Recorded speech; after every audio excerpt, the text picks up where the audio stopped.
Hi everyone, my name is James. Welcome to or back to my channel. Today I am here to show you guys a little bit of what I've been reading the past few months, primarily just throughout the fall. So I just took the books off of my shelf. There's none in here that I really disliked, so I guess I'll call this recommendations. um, I guess I was fortunate just in that these are all books that I did happen to like. They were the books that I read. Usually if I start to read a book and I don't like it, and if I think that it's something that I disagree with, I'll finish it if that's the reason I don't like it, because then I think there's something valuable there. But if I really just can't get through the writing style and something about it's just not jiving, I won't usually finish it. So if I finish a book, it usually means I like the book. I don't push myself through books that I don't like normally. So I will get right into it. I also don't, two of them are novels, and I have the novels, but I've read a bunch of novels. I'm more of a novel reader, and that's something that I'll just like do I don't know, it's kind of just like something I do to unwind. So there are a bunch of novels I've read that aren't here because what I do is I will sometimes go to Barnes and Nobles, and the one near me has like couches and stuff, so I'll get a coffee, and instead of buying the book, I'll use it as like my time to get away, and I'll sit on one of the couches and read the book there, and then just take a picture of the page I'm on and return another night or another evening until I'm done with the book. And for some reason, I don't feel as compelled to purchase novels a lot of the time. So a lot of these are going to be nonfiction just because I like to use those kinds of books for reference. Plus, I think they're a little bit more applicable to the channel as far as just being informational. So nonfiction books are probably going to be more so maybe what you're looking for, I'm guessing. What people might be looking for in coming to this video. They are not all tarot related either. I guess I'll do the two novels that I do have here first and get those done. So, I mean, the first is more of a reread. I've read it before, but I decided to read it again. The Alchemist by Paulo Coelho. And of course, like, I'm sure everybody knows what this book is. It's like one of the best sellers, and it has been for so many years everywhere. But it's a great one. It's just, I think getting more into like, say, just like learning about alchemy, I wanted to see how it was like applicable to life now that I'm like understanding more of the symbolism and like the actual like inner workings, the more technical side. I wanted to come back and reread this from that stance and see how it applied to me now. So I thought that that was really valuable in just picking out certain things that I didn't really know the history and meaning of before, and then reading this book again. But it's just a great sort of parable for life, and there's a lot here to be gained just in philosophy, and it's a very meditative type novel, one that you can probably get through in like a sitting or two. It's not very thick. I think it's only like 200 pages, no less. It's like 170 pages. So a really nice quick read, one that I would highly recommend for anyone. Give it to everyone. Yeah, go out and get it. I'm sure a lot of you have already read it, but one that I will time and time again reread, and always find new nuggets of knowledge in it. Next, I have Up a Tree. It's a novel and shamanic handbook. So this one was kind of like interesting. The back portion is where the technical shamanic handbook is. It's like the last, like, it's like this little back chunk right here is more of the handbook, and then this is the novel. But I mean, you could use the novel itself for like experiential type handbook. So yeah, Up a Tree by Jane Burns. I got this one on Amazon, so I'm not sure if it's really easy to find in a store. Like the others, or that one at least, I know I got The Alchemist at Barnes and Noble, so that was pretty accessible. But this one I know you can get online. And it's, well, I'm not going to take you through the story because I don't want to spoil it, but it's basically the story of a woman who is going through and kind of learning and working in a shamanic fashion. It's based in the US, in the States, in Connecticut, I believe, but it is more like Celtic shamanic, but they don't reference that aspect of it so much, so I would say it's more universal. I mean, shamanism is a lot more universal, although there's like specific sorts of names and traditions to each area, but as far as like the idea of what shamanism is, it is pretty universal to like for all cultures. There's a lot of parallels between them, so I think that you can get something from this no matter what. I kind of went into it not even knowing, and it took like most of the novel for me to be like, oh, I think that's more so the route that she's on. So I think it'd be good for everybody, and there is kind of like multiple facets of shamanism within, just because there's like other characters that play into it. So it's a woman, she's a mother, so if you are out there who is, and you're a woman who's a mother, you can probably relate to this a lot more. Without giving anything away, it does deal in a lot of working through tough times in life, grief, motherhood, the day-to-day, career, feelings of finding purpose and healing. So if any of that sounds appealing to you, I wouldn't say it's like a soft and cushy novel, but I would also say that like if you're in a really sensitive place, certain aspects of it, not that the writing's super visceral, but just the circumstances, there is like trigger warnings for, I'd say, like sexual abuse, like loss of loved ones, things like that. It's a really profound book, and I found it to be really insightful and helpful for me this fall in kind of learning about shamanism and coming into that. You'll notice that a bunch of these books have to do with shamanism, and that's just kind of been what I have been interested in lately. And a lot of my personal practice, even leading up to and before this, was like very shamanic in nature, but it's kind of more the past few months that I've realized that it even was, and that's what I was doing. So then I became more interested in reading books like that.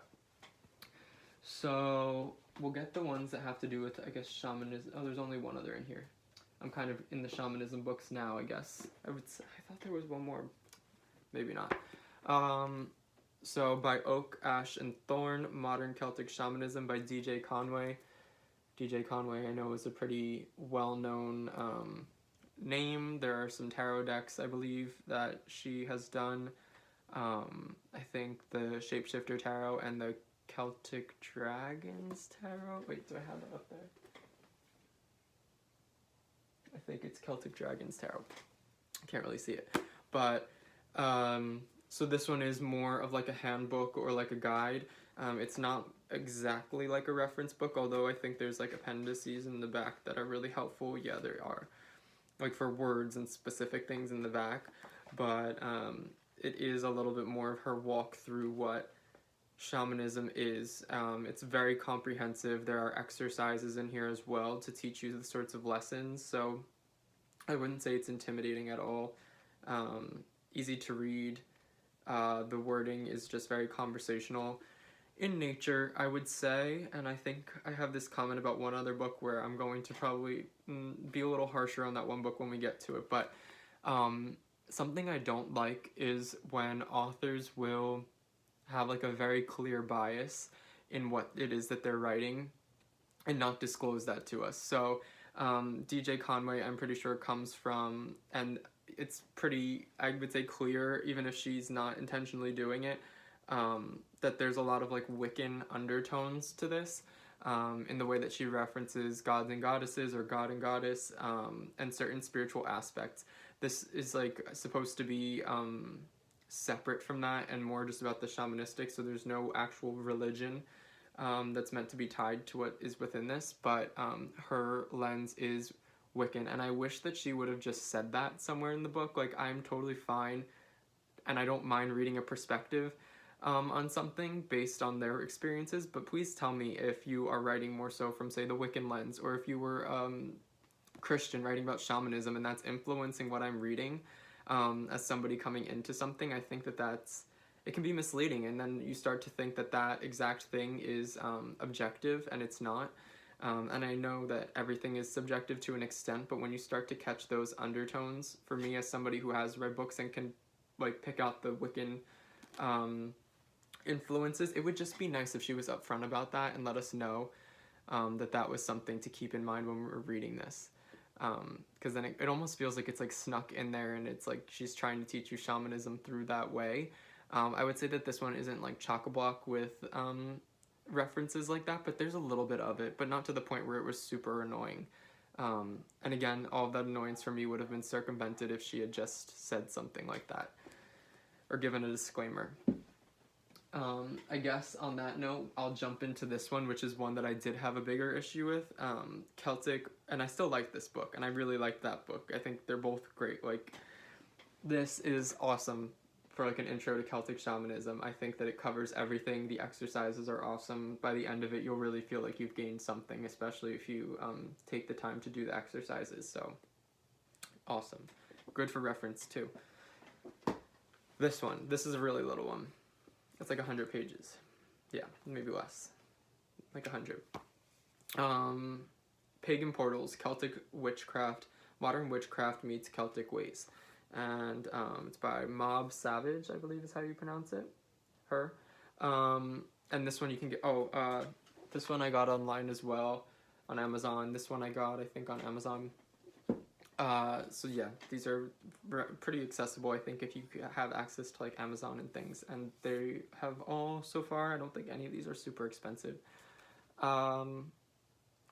This one, yeah, it's a nice quick read. You can read it in like a sitting if you have the time, and it is a nice intro to say like some more Celtic based ways of thinking in terms of witchcraft. And this is like one that I had issue with, because this one very clearly had like a Wiccan bias, and it would be awesome if it was like Celtic Wiccan or like Celtic Witchcraft, Wiccan, blah blah blah. Or if there was even some sort of like, I've read the introduction, the foreword, acknowledgements, all of that. There's no explicit disclaimer saying that any of this is Wiccan. It's all served to you under the guise of being just Celtic witchcraft. I understand that in the UK, that's where like Wiccan, like that genre, not genre, that the religion of Wicca, is from there. And I don't have any problems with Wicca. It's just not my path, but I would really appreciate if you're going to write a book about witchcraft. Witchcraft is not a religion. Witchcraft is not, but Wicca is. And so if you're writing very explicitly from, or very clearly from a Wiccan perspective in the way that you speak on a lot of these topics, and it's something that's even, in this I would say, the influences and biases go so far as to change ways of looking at something. So she's stating, say, about like certain spirits or fairies and god and goddess, and it is exactly what I would see in, say, a Wiccan handbook or book. And if it were more objective, I know it would not be written as it was. Sort of that oneness, or like the melding with the land and the positive connotations for the fairies, and like completely, and seeing them more so as like these energy facets that are within the land. And I mean, I'm not like a Wiccan expert, but then again, there's like the more traditional route that goes really far back in Ireland, and I'm going to get into that because there are books on fairies in here, just about seeing them more as like these corporeal beings who are independent and not this like just energy. There's like the nefarious side. If anything, they're more feared and revered and respected than they are seen as like these helpers.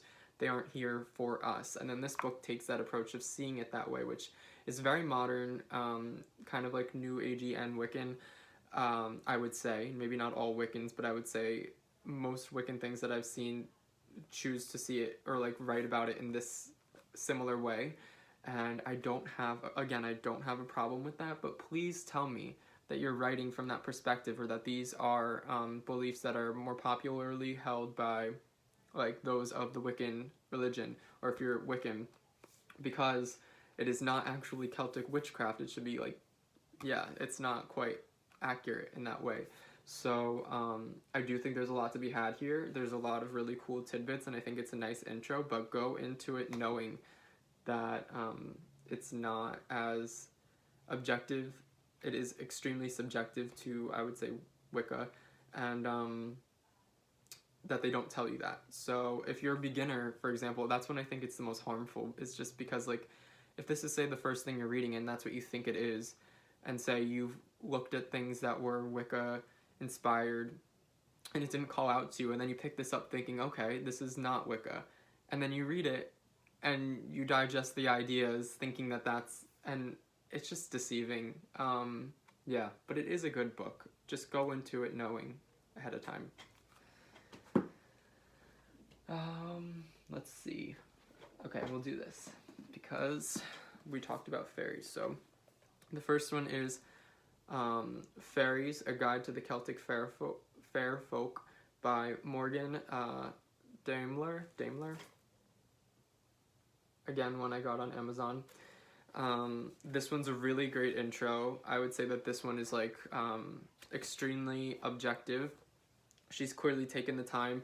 She has a lot of life experience, but also just taking the time to source a lot of these myths. There's a lot of citations that are from various places that are, it just makes it a very well-rounded book. And it doesn't seem like you're reading some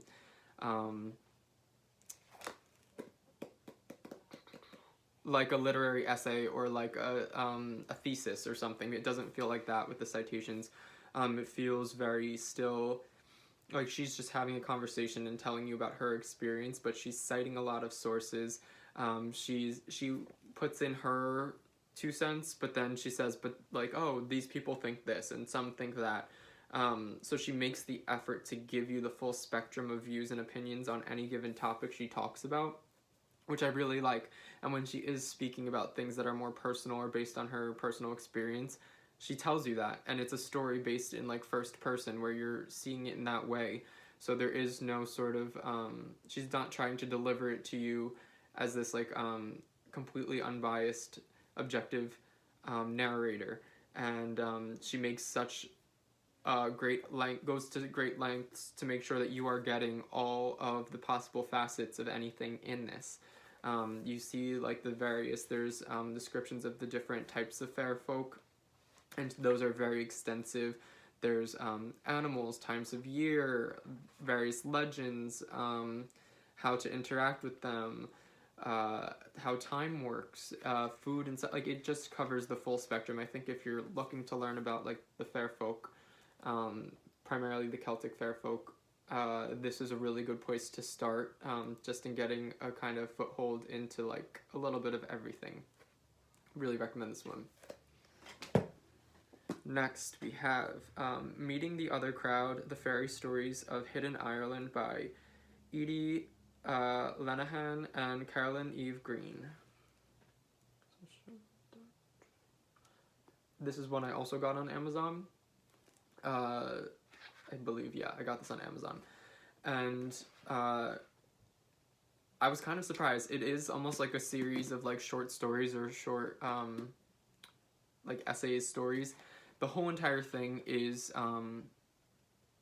the author went around Ireland for like many years, so this took place over many years, and recorded stories like in bars and just talking to random people about the Celtic fair folk.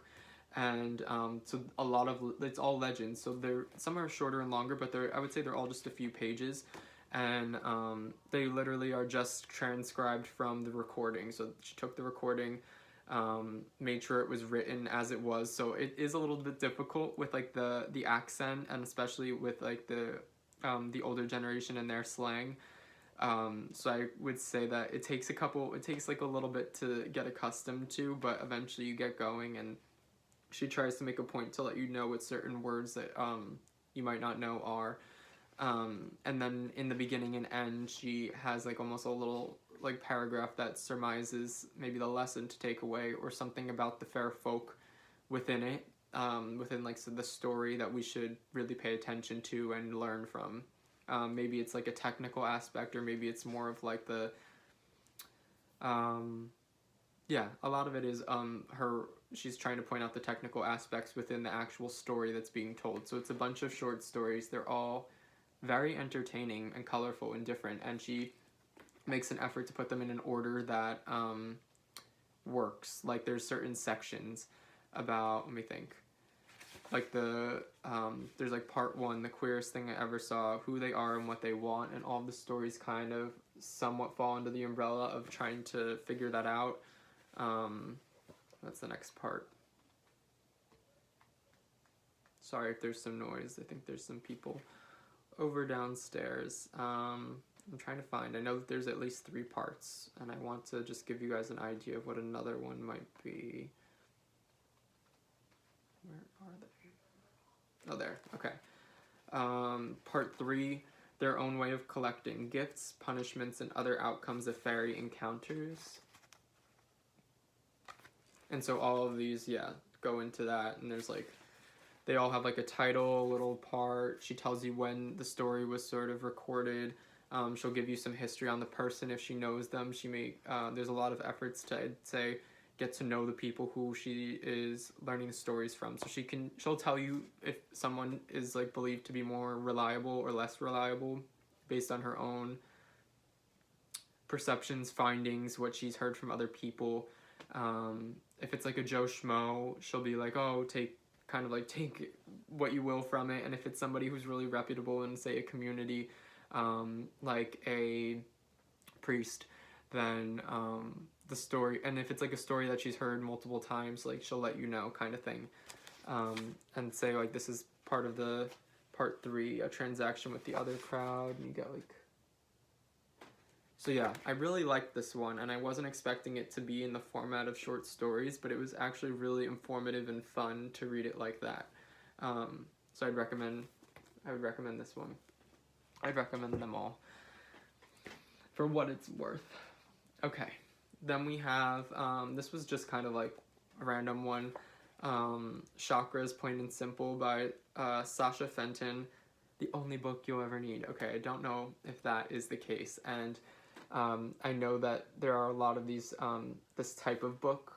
There's like one for tarot, and they're all super thin, and it's just meant to give you like the bare essentials in a way, to kind of like give you a taste. So I don't think that this is the only book that you will ever need, but I think that it's a really great, like, nice way to start, to just get a handle on the basic, the 7 major chakras, and then she does go into a little bit of like working with them, and so it's a lot of it is about going into the major chakras, telling you like what they sort of are. There's a little bit of history, and just how to, like, what they look like when they're healthy, what it is, how it affects you, unhealthy, out of balance chakra, what it might look like if it's overstimulated, understimulated, exercises. This is, again, one of those ones that's like just, I would say it's like 150, maybe less, like 130 pages. You can finish it in like a sitting or 2. And if you're curious about chakras and don't know much, this would be a really great starter and a way to sort of test the waters, and then everything from there might seem a little bit less intimidating or easier. Or if you don't end up liking what it seems like, then you know, and you haven't wasted your time on like a massive book. So yeah, I recommend that if you're looking to just get a little taste. Okay, the next ones, there's 3 more, and they are tarot related. I'll try to be quick because I mentioned 2 of these in my Tarot Master books. I forget what that was. It was the VR that Natalia had. This one I read in the early fall. Llewellyn's complete book of the Rider-Waite-Smith Tarot, a journey through the history, meaning, and use of the world's most famous deck. So yeah, this one's absolutely great. You get a lot of history on Pamela Coleman Smith. You get a lot of the Golden Dawn and what went into it. You get astrology. You get the Kabbalah and like all of these sorts of things. They'll even, let me show. There's a lot here, but it's really good. So you get a definition for all of the cards, and the majors and minors are all the same length. About maybe now the majors maybe get a little bit more. But you'll even get, like, if it's inspired by, say, like, the Marseille, and then you get a comment there, you get, like, Pixie's Life, you get poems that maybe the artist or author of the original, like, RWS wrote, and they put it in there, and they will give you their own meaning based on a lot of, like, very pertinent information, so it's not just like a basic general thing. It's like, oh, this is from this, when they did this in the golden, like it's very thorough. They tell you about, say, like symbolism, the letter that it symbolizes in like the Hebrew alphabet. You get associations, you get the original meaning that was attributed to it. You get a yoga pose that is supposed to like exemplify it. You get so much. And there's a big part in the beginning that sort of takes you through like the tree of life. And it's also telling you like the history of the tarot itself. It's very cool. This is just a very unique tarot book to me. And then in the end, you get a spread for every single card in the whole, like an RWS deck, a classic one. And they're extensive spreads that play on the symbols in the card. And the question that is asked is based on that specific symbol. There's the shape and the amount of number, like the amount of cards in the spread, and it's meant to sort of help you to understand the card, help you to understand the card in terms of yourself. So if you're having like, if you're trying to build a relationship with all of the cards, this was really, really helpful. I'd really recommend doing these spreads. They're just helpful to you in general, but as building a relationship with any of the given cards in the deck and understanding them better. 10 out of 10 recommend this one if you are into like RWS. And then I'll group these two together and I'll keep it short and sweet again because I talked about these in like my 5 masters thing. The Book of Maps, and I'm sorry, so you might want to cut out early because I know that not everybody has the Spirit Keepers tarot deck, and I know that that's not like really accessible right now, nor is this necessarily. You might be able to, that I'm less sure about. The Book of Maps, Vitruvian edition, reference manual to the Spirit Keepers Tarot. It's a thick one. Highly, highly worth it. Very esoteric and mystic. There's a lot here. It is, I would say, not dense. It's not one that like you sit down and just casually read and it's being kind of served to you conversationally. But there's, say, like the I Ching associations, there's spell work and history and hermetic type things and alchemical, and I mean this whole deck connects like the Thoth and RWS, so you get a little bit of both in terms of that. There's just so much. I don't even know where I would start to even speak on this, let alone like how I would describe it to somebody to read.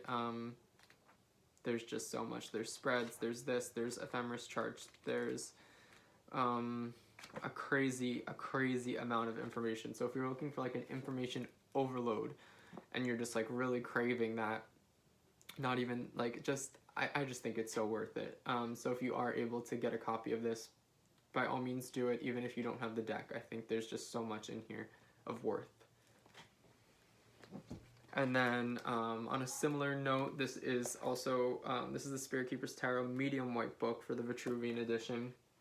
As you can see, I've really gone all out with, yeah, the little post-it things and like marking like what's there and the colors for certain like charts or aspects, and highlighting it and stuff.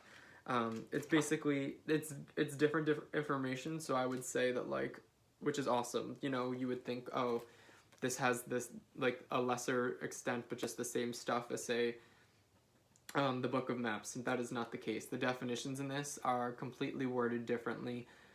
You get a new sort of perspective on the card, so she's taken the time to, like, write this very independently of that. And it's not just a reduced version or a Cliff Notes version of the Book of Maps at all.